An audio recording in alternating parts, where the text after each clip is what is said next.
एमालेको कर्णबहादुर के भन्ने एउटा बलात्कार भने पोस्ट हाल्नु भएको थियो उहाँको पोस्टर खोसेर एमाले कार्यकर्ताले भैँभरि फालिदिनु भएछ अनि त्यो विषयमा म कुराकानी गर्दै थिएँ अर्को एमालेको कार्यकर्ता आउनुभयो उहाँलाई मैले एउटा मात्र प्रश्न गरेँ हजुरहरू के को लागि आउनु भयो भनेको तँको के को लागि आउने भने सोध्ने भनेर खुर्सानी निकालेर आँखा खुर्सानी हालेर मेरो कपाल भएर लसारे पछारियो क्या सर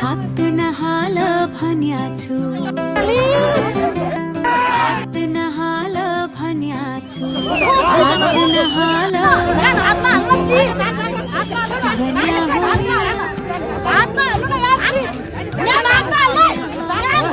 अर्को बहिनीले कुटिरहेको थियो हजुर म छेकिरहेको थिएँ क्या तपाईँ छुट्याउँदाखेरि त म